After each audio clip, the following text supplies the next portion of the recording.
ওকে বন্ধুরা, তোমরা দেখতে পাচ্ছ তাহলে আজকে আমরা কোন বিষয়টা পড়বো। আজকে আমরা পড়বো নবম শ্রেণীর ইংরেজি বই Unit-1 Lesson 2 knowledge skills and attitude. Knowledge skills and attitude. Okay, এই পার্টটা আজকে আমরা এখন পড়বো। এই পার্টটা পড়ার আগে আমি তোমাদেরকে দেখিয়ে দেব এই পেজে যে কিওয়ার্ডগুলো কি কিওয়ার্ড রয়েছে। ঠিক আছে, তাহলে আমরা যাই এখন এই পেজে যে কি কিওয়ার্ড রয়েছে সেটা সম্পর্কে দেখার জন্য। আচ্ছা, এখানে রয়েছে technology, citizen, constitution, geography, state, executive, legislative, judicial, cultural, behavioural, regular, gradually, disappear, democratic. Okay, তাহলে দেখতে পাচ্ছ আমি এগুলোর পাশে লিখে দিয়েছি এদের সিনোনিমস, এদের প্রতিশব্দ যে ওয়ার্ডগুলো থাকবে সেগুলো আমি লিখে দিয়েছি। তোমাদের অবশ্যই এগুলো শিখতে হবে। 1 নম্বর প্রশ্ন যে এমসিকিউ প্রশ্ন যেগুলো আসে সেখানে তোমাদের এই কিওয়ার্ডের সিনোনিমস থাকতে পারে। তো তুমি যদি সিনোনিমসগুলো জেনে না রাখো তাহলে তুমি এই এমসিকিউ প্রশ্নের আনসারটা তুমি করতে পারবে না। তাই জন্য তোমাকে অবশ্যই সিনোনিমসটাও জেনে রাখতে হবে।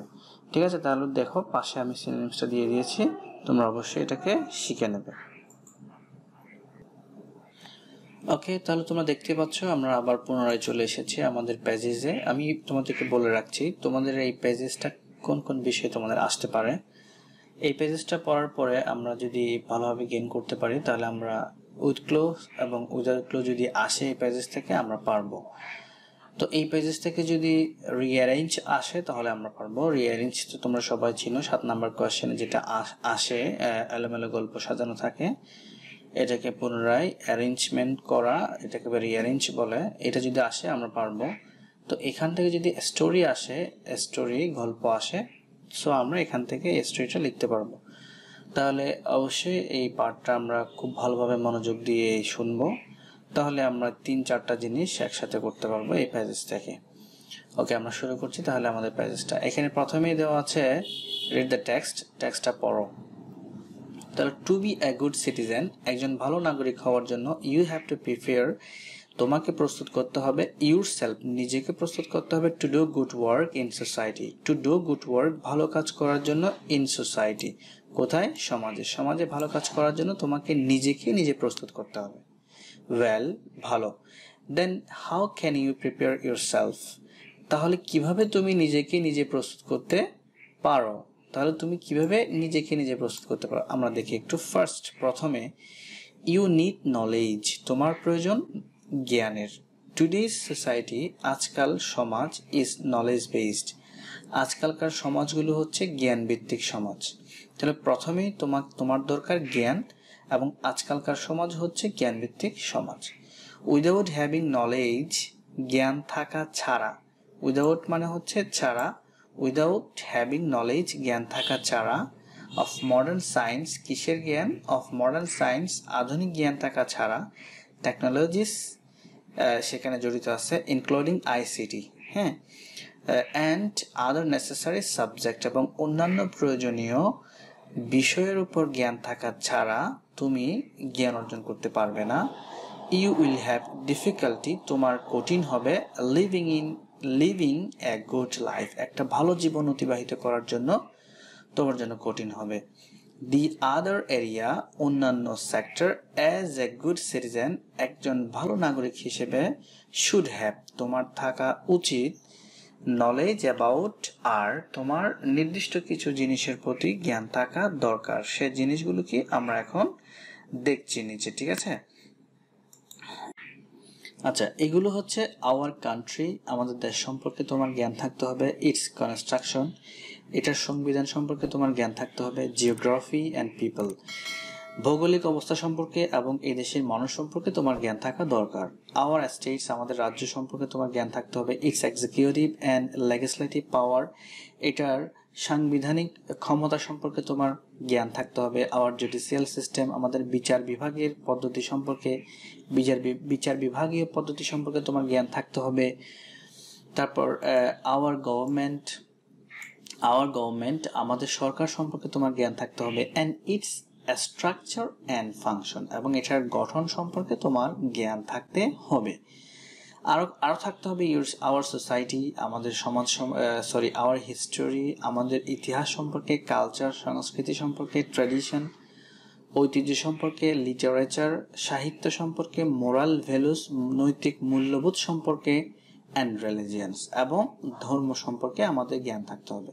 আরও থাকতে হবে our socio economic activities and educational system. Our socio economic activities মানে আমাদের আর্থসামাজিক কার্যকলাপ সম্পর্কে জ্ঞান থাকতে হবে, অ্যান্ড এডুকেশনাল সিস্টেম এবং পড়ার শিক্ষার একটা পদ্ধতি, যেটা পদ্ধতি, এই পদ্ধতি সম্পর্কে তোমার জ্ঞান থাকতে হবে।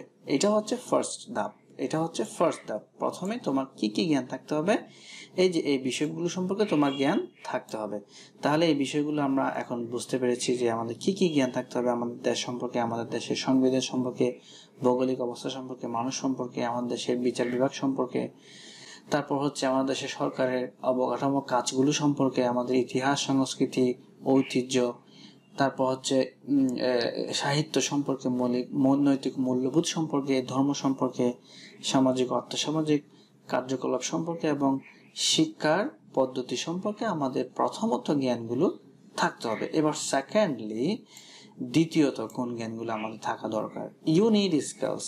এখন জ্ঞান অর্জন করার পরে তোমার দরকার সেকেন্ডলি দক্ষতা, ইউ নিড স্কিলস, তোমার দরকার দক্ষতা। টু ডু থিংস, কিছু করার জন্য।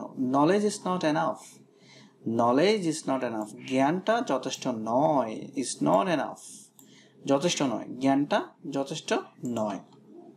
তাহলে ইউ মাস্ট বি, তোমাকে অবশ্যই হতে হবে, তোমাকে অবশ্যই হতে হবে, কি হতে হবে, you must be able to, তুমি অবশ্যই সক্ষম হবে, অ্যাপ্লাই ইউর নলেজ, তোমার জ্ঞানকে অ্যাপ্লাই করার জন্য, প্রয়োগ করার জন্য, টু ডু থিংস, যে কোনো কিছু করার জন্য, প্র্যাকটিক্যালি, সরজমিনে। আচ্ছা, তাহলে আমি শুধু আমার জ্ঞান থাকলে হবে না, আমার জ্ঞান অর্জন করার পরে আমার দরকার স্কিলস। তাহলে স্কিলটা থাকলে আমি আমার জ্ঞানটাকে প্র্যাকটিক্যালি কাজে লাগাতে পারবো। এবার ফাইনালি কি বলছে দেখো, finally knowing and doing things, জানার পরে এবং দক্ষতা অর্জন করার পরে will bring about a change, একটা পরিবর্তন ঘটাবে। bring অর্থ আনা, about অর্থ সম্পর্কে, এখানে এভাবে পড়লে অর্থটা কিন্তু আসবে না। bring about অর্থ হচ্ছে ঘটা, তাহলে bring about এটা একটা preposition যেখানে আছে সেখান থেকে এটার অর্থ হচ্ছে ঘটা।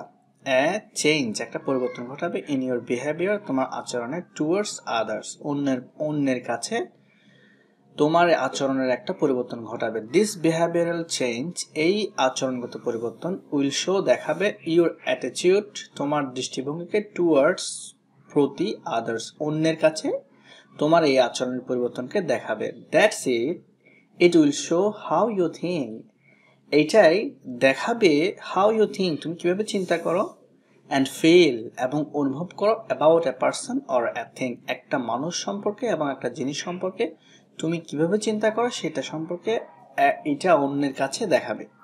ঠিক আছে, এবার লেটস টেক অ্যান এক্সাম্পল, একটা উদাহরণ নেওয়া যায়। সাপোজ, মনে করো ইউ অ্যাজ এ স্টুডেন্ট, একজন ছাত্র হিসেবে, নিড টু নো, জানা দরকার, অ্যাবাউট গ্রুপ ওয়ার্ক, দলগত কাজ সম্পর্কে তোমার জানা দরকার, ইন দ্য ক্লাসরুম, শ্রেণীকক্ষে দলগত কাজ সম্পর্কে তোমার জানা দরকার। সো তাই ইউ আস্ক ইউরসেলফ, তুমি নিজেকে জিজ্ঞেস করো, অর ইউর টিচার, অথবা তোমার শিক্ষককে জিজ্ঞেস করো, অর এনিওয়ান এলস, অথবা যে কাউকে জিজ্ঞেস করো, হোয়াট ইজ গ্রুপ ওয়ার্ক, দলগত কাজটা কি, or you may find about it in a book, অথবা তুমি এটাকে খুঁজতে পারো একটা বইয়ের মধ্যে। ইন দিস ওয়ে, এইভাবে, ইউ মে নো, তুমি জানতে পারো, or you may have the knowledge about group work, অথবা তোমার থাকতে পারে গ্রুপ ওয়ার্ক সম্পর্কে জ্ঞান। ঠিক আছে, টু ডু গ্রুপ ওয়ার্ক করার জন্য, the class has to be divided into two groups, group work করার জন্য ক্লাসকে বিভক্তকরণ করতে হয়, মানে ভাগ করতে হয়। ইচ গ্রুপ, প্রত্যেকটা গ্রুপে, is to do some task, প্রত্যেকটা গ্রুপের মধ্যে কিছু কাজ থাকবে, কাজ দেওয়া হবে, গিভেন বাই দ্য টিচার, একজন শিক্ষকের দ্বারা কাজ দেওয়া হবে, অথবা ইন দ্য টেক্সট বুক, অথবা টেক্সট বুক থেকে কাজ দেওয়া হবে। The group members will discuss, group members বলতে গ্রুপের মধ্যে যে সদস্যগুলো থাকবে সেই সদস্যরা উইল ডিসকাস আলোচনা করবে, অ্যান্ড শেয়ার এবং এটাকে ভাগাভাগি করবে, আইডিয়াস তাদের ধারণাকে, অ্যান্ড পয়েন্টস এবং তাদের ধারণা, তাদের যে কথাগুলো উঠে আসবে সেগুলোকে একজন একজনকে বলবে, এরকম ভাগাভাগি করবে। অ্যান্ড ফাইনালি এবং চূড়ান্ত পর্যায়ে একজন member will write the answer, এই প্রশ্নের উত্তরগুলো লিখবে। যখন একটা দলগত গ্রুপ ওয়ার্ক করা হয় তখন গ্রুপ ওয়ার্কের মধ্যে অনেকগুলো প্রশ্ন উঠে আসে এবং এই প্রশ্নের আনসারগুলো করতে হয়। তাহলে এক একজন এক একভাবে প্রশ্নের আনসার করবে এবং সবার প্রশ্নের আনসারগুলো একজনে যে কেউ একজনে সেটাকে লিখবে, এটাকে বলবে group work. Then you start working in groups, তারপর তুমি শুরু করবে গ্রুপের মধ্যে কাজ করতে। ইন ইচ গ্রুপ, প্রত্যেকটা group, you take turns discussing points, প্রত্যেকটা গ্রুপের মধ্যে প্রশ্নগুলো পরিবর্তন হবে, একটা গ্রুপ থেকে অন্য গ্রুপে, একটা গ্রুপ থেকে অন্য গ্রুপে, অ্যান্ড আনসারিং কোয়েশ্চেন, এবং প্রশ্নের উত্তরগুলো এরকম পরিবর্তন হবে। ইন দিস ওয়ে, এইভাবে you can actually do the task, প্রকৃতপক্ষে তুমি এইভাবে গ্রুপ ওয়ার্কের কাজটা করতে পারো। ঠিক আছে, তাহলে তুমি প্রথমে জানার পরে তুমি দক্ষতা অর্জন করবে, দক্ষতা অর্জন করার পরে তুমি এটাকে আনসার করবে। কিভাবে আনসার করবে? একটা প্রশ্নের উত্তরকে আমি কিভাবে চিন্তা করতেছি এবং একটা ব্যক্তি সম্পর্কে, একটা বিষয় সম্পর্কে আমি কিভাবে চিন্তা করতেছি সেগুলো এখানে উঠে আসবে। ঠিক আছে, তারপর দেখি আমরা এবার বলছে your teacher may monitor and help you, তোমার শিক্ষক, যে এখানে গ্রুপ ওয়ার্কিং করার সময় যে শিক্ষক যিনি থাকবেন, শিক্ষক উনি মে মনিটর, উনি এটাকে দেখাশোনা করবেন, অ্যান্ড হেল্প ইউ এবং তোমাকে সাহায্য করবে, টু ডু দ্য ওয়ার্ক, কাজটা করার জন্য তোমাকে সাহায্য করবে।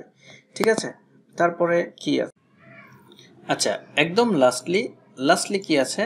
লাস্টলি বলছে through regular group work. Through মানে মধ্য দিয়ে, রেগুলার গ্রুপ ওয়ার্ক নিয়মিত দলগত কাজের মধ্য দিয়ে, ইট ইজ এক্সপেক্টেড দ্যাট, এটা প্রত্যাশা করা যায় যে, there will be noticeable change, there will be এখানে হবে নোটিসেবল, উল্লেখযোগ্য, চেঞ্জ পরিবর্তন হবে, ইন ইউর বিহেভিয়ার, তোমার আচরণের মধ্যে একটা উল্লেখযোগ্য পরিবর্তন হবে। পসিবল চেঞ্জ আর যেই পরিবর্তনগুলো হতে পারে সম্ভাব্য সেগুলো হচ্ছে you will develop the skill of speaking freely, you will develop তুমি উন্নত করতে পারবে দ্য স্কিল অফ স্পিকিং কথা বলার দক্ষতাকে, স্কিল অফ স্পিকিং কথা বলার দক্ষতাকে ফ্রিলি একদম খোলাখুলিভাবে, ইন ইংলিশ ইংরেজিতে, with your classmates and teacher তোমার সহপাঠীদের সাথে এবং তোমার শিক্ষকের সাথে এবং সহপাঠীদের সাথে তুমি একদম ফ্রিলি ইংলিশে কথা বলতে এই দক্ষতাটা অর্জন করতে পারবে। ঠিক আছে, তারপর your shyness will gradually disappear, your shyness তোমার লজ্জাবোধ বলতে এখানে যে বিষয়টা বোঝাচ্ছে সেটা হচ্ছে লজ্জাবোধ চলে যাবে বলতে বোঝাচ্ছে যে কথা বলতে গেলে আমরা দেখি যে টিচার যদি আমাদেরকে দাঁড় করায় কথা বলার জন্য বা কিছু জিজ্ঞেস করার জন্য, আমরা অনেকে লজ্জায় বলতে পারি না, ভয়ে বলতে পারি না, এটা একটা আমাদের ভিতরের জড়তা। হ্যাঁ, এটাকে শাইনেস বলছে এখানে, এই লজ্জাটার কথা বলছে এখানে। Your shyness will gradually disappear, তোমার এই লজ্জাবোধটা এবং জড়তাটা আস্তে আস্তে গ্র্যাজুয়ালি ডিসঅ্যাপিয়ার হয়ে যাবে, অদৃশ্য হয়ে যাবে। ঠিক আছে, তারপর বলছে কি you will develop the attitude of helping, you will develop তুমি উন্নত করতে পারবে দ্য অ্যাটিটিউড অফ হেল্পিং দৃষ্টিভঙ্গি, অফ হেল্পিং সাহায্য করার দৃষ্টিভঙ্গিকে, and cooperating with each other একজন আরেকজনের সাথে পারস্পরিক সহযোগিতা করার যে দৃষ্টিভঙ্গি, এইটাকে তুমি ডেভেলপ করতে পারবে, উন্নত করতে পারবে। ঠিক আছে, এবার শেষে ইউ উইল লার্ন তুমি শিখবে two behave in a democratic way, স্বাধীনভাবে কাজ করার জন্য যে আচরণটা, সেই আচরণটা তুমি শিখবে। ঠিক আছে, মোস্ট ইম্পর্টেন্টলি খুবই গুরুত্বপূর্ণ, most importantly this behavioural change এই আচরণগত পরিবর্তন টেকিং প্লেস সংগঠিত হবে ইন ইউর ইনসাইড তোমার নিজের ভিতরে, the ক্লাসরুমেও will be carried over outside the classroom in real life situation. তাহলে এই যে আচরণটা খুবই গুরুত্বপূর্ণ বিষয়, এই আচরণটা যখন সংঘটিত হবে তোমার নিজের ভিতরে ইনসাইড দ্য ক্লাসরুমের ভিতরেও উইল বি ক্যারিড ওভার, এটাকে তোমাকে চালিয়ে যেতে হবে আউটসাইড, বাইরে, দ্য ক্লাসরুমের বাইরেও এটাকে তোমাকে চালিয়ে যেতে হবে ইন রিয়েল লাইফ সিচুয়েশন, প্রকৃত জীবনের মধ্যে এটাকে তোমাকে চালিয়ে যেতে। আচ্ছা, প্যাসেজটার মূল বিষয়টা হচ্ছে এরকম যে একজন ভালো নাগরিক হওয়ার জন্য তোমাকে নিজেকে প্রস্তুত করতে হবে, এবং প্রস্তুত করার জন্য তোমার তিনটা জিনিসের প্রয়োজন হবে: জ্ঞান, দক্ষতা এবং দৃষ্টিভঙ্গি। তাহলে দৃষ্টিভঙ্গিটা এমনি চলে আসবে না, তোমাকে প্রথমে জ্ঞান অর্জন করতে হবে, এবং জ্ঞান অর্জন করার পরে তোমার জ্ঞান অর্জন করার মাধ্যমে একটা দক্ষতা অর্জন হবে। দক্ষতা এটাকে যেভাবে কাজে লাগাবে, যেভাবে তুমি এটাকে ব্যবহার করবে, এটা হচ্ছে তোমার দৃষ্টিভঙ্গি। তাহলে উদাহরণস্বরূপ আমরা বলেছি একটা উদাহরণ দিয়েছি, সেটা হচ্ছে গ্রুপ ওয়ার্ক করে তুমি কি কি অর্জন করতে পারো, এবং এটার মাধ্যমে তোমার ভিতর থেকে কি কি বিষয় চলে যেতে পারে, ঠিক আছে, সেই বিষয়গুলো আমরা এখানে পড়েছি, দেখেছো? তাহলে এখান থেকে একজন ভালো নাগরিক হওয়ার জন্য তোমাকে প্রথমে জ্ঞান অর্জন করতে হবে, এরপর স্কিল লাগবে। তোমার স্কিলটা তুমি কিভাবে ব্যবহার করছো, এটা হচ্ছে তোমার অ্যাটিটিউড। এভাবে করে আমরা আমাদের নিজেদেরকে একজন গুড সিটিজেন হিসেবে নিজেদেরকে তৈরি করতে পারি। তাহলে এই ছিল আজকের এই প্যাসেজের মূল থিম এবং মূল কথা। তাহলে আমরা অবশ্যই এই প্যাসেজটাকে ভালোভাবে বুঝবো। যদি কোথাও কোনো সমস্যা থেকে থাকে আমরা এটাকে টেনে টেনে দেখব এবং পজ করে দেখব। আর সবচেয়ে বেশি গুরুত্বপূর্ণ যে বিষয়টা, সেটা হচ্ছে এই প্যাসেজের যে কিওয়ার্ডগুলো রয়েছে সেই কিওয়ার্ডগুলোকে শিখে ফেলা। তো আজকের এই পার্ট থেকে আমি তোমাদেরকে যে হোমওয়ার্কটা দিতে চাচ্ছি সেটা হচ্ছে কিওয়ার্ডটা তোমরা ভালোভাবে গেইন করবে, এবং এই প্যাসেজটাকে কিওয়ার্ডটা গেইন করার পরে 3 বার নিজে নিজে পড়বে, তাহলে অবশ্যই ভালোভাবে বুঝতে পারবে।